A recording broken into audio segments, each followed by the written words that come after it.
ஏண்டா சிவு, எத்தனை நாளைக்கு தான் இந்த மரமுஞ்சவே பார்த்துட்டு உட்காந்துருப்ப? அங்க மேல யாரோ இருக்காங்கடா. இருந்தா இருக்கட்டும்டா. ஆத்தா கூப்பிட்டு இருக்கு. வா வீட்டுக்கு போலாம். நீங்க போங்கடா, நான் அப்புறம் வரேன். வாங்கடா. யார் நீ? ஏன் என்கிட்ட வந்த?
விடாதீர்கள்!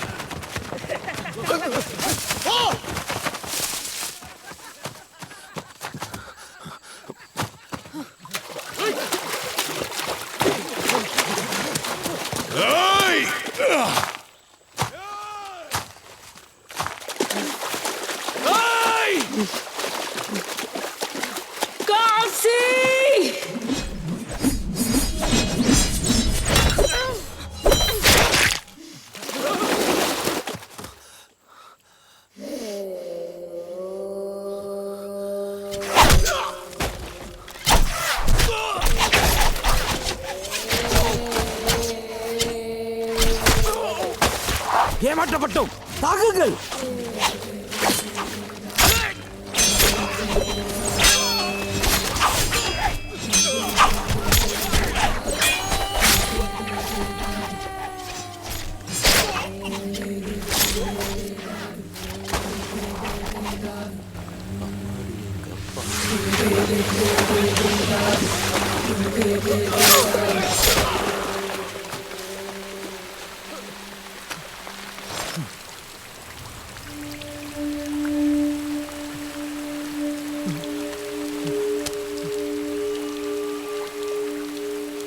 இது உனக்கு எப்படி கிடைத்தது?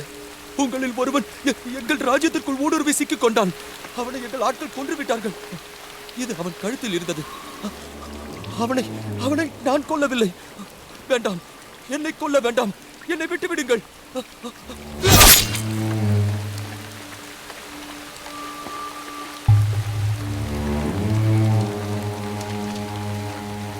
எந்த தடயமும் இல்லாமல் இந்த சடலங்களை புதைத்து விடுங்கள்.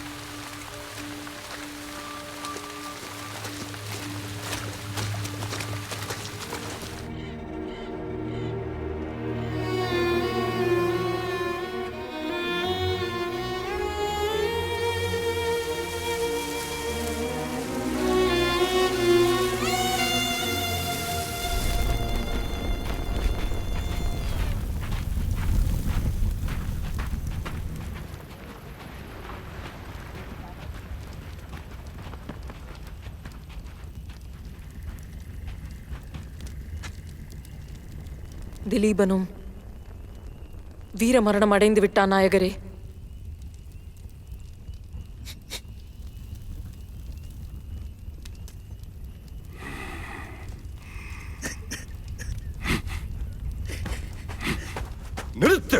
விழிவிட்டு ஒரு துளி கூட வெளிவரக்கூடாது. அந்த அரக்கன் தன் ஊரின் மத்தியில் நம் குலவிளக்கை இரும்பு சங்கிலியில் பூட்டி வைத்துள்ளான்.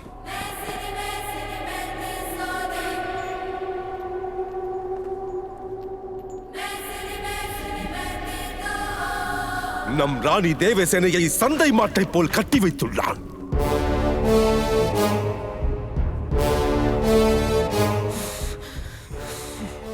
நம் கௌரவம் அங்கே மழையில், வெயிலில், புயலில் கட்டுண்டு தலை கவிழ்ந்து வதைக்கப்பட்டுக் கொண்டிருக்க நீரல்ல, நம் கண்கள் தீ கக்க வேண்டும். செய்த சத்தியத்தை மறந்து விட்டீர்களா? உயிர் துறந்தாலும் மறவோம் நாயகரே.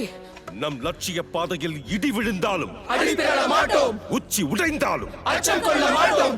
உயிரை இழந்தாலும் குறிக்கோள் ஒன்றே, தேவசேனையின் வீழ்ச்சி. லட்சியத்தை எப்படி அடைவோம்?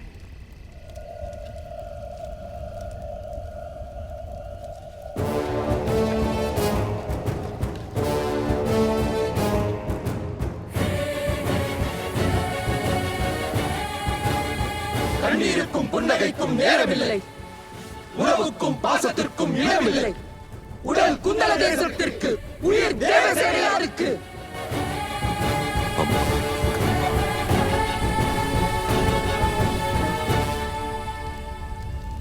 நாயகரே, நாங்கள் மகிழ்மதியின் மாவீரர் கட்டப்பரை பற்றி பல கதைகள் அறிவோம்.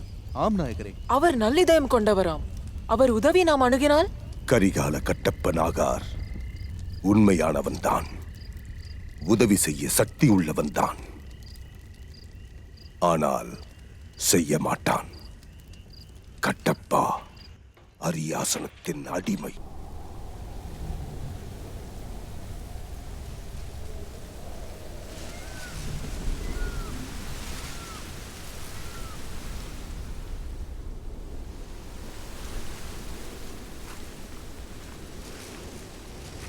வைஷாலி, எங்கே செல்கிறாய்? நீ உறங்கவில்லையா? வருகிறேன்.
நம் லட்சியத்தை நிறைவேற்ற ஒரு பொன்னான வாய்ப்பு நமக்கு கிடைத்திருக்கிறது. வரும் சதுர்த்திசி அன்று அரக்கன் பல்வாள் தேவனின் பிறந்த நாளை முன்னிட்டு கோலாகலமான ஏற்பாடுகள் செய்யப்பட்டுள்ளன. ராஜ்யத்தில் உள்ள அனைவரும் கொண்டாட்டங்களில் லயித்திருப்பர். இது சரியான தருணம். ராணி தேவசேனையை அழைத்து வரும் இந்த பெருமையை இந்த முறை அவந்திகாவுக்கு தருகிறேன்.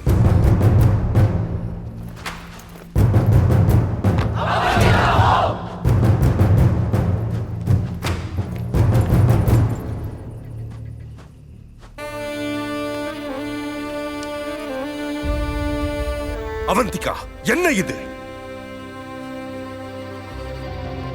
இது எப்படி வந்தது? உன் மனம் லட்சியத்தை மறந்து உன் அழகை தேடி போனதால் வந்தது. தன் மேனியை நேசிக்கும் ஒருத்தி லட்சியத்திற்காக எப்படி உயிர் துறப்பாள்? இந்த பெருமைக்கு நீ தகுதியற்றவள். போ.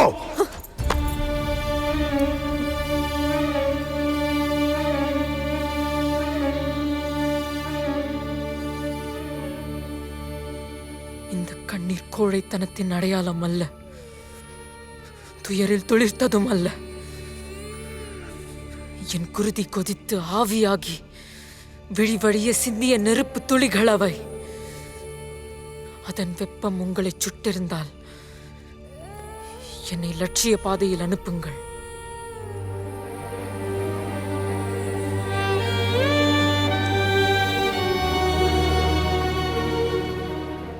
இன்னும் 2 தினங்களில் நீ புறப்பட தயாராக. கவனமாக பணியை முடிக்க வேண்டும் அவந்திகா. அலட்சியமாக இருந்து மாட்டிக்கொண்டால் அந்த பல்வாழ் தேவன் உன்னை அணு அணுவாக சித்திரவதை செய்து கொள்வான்.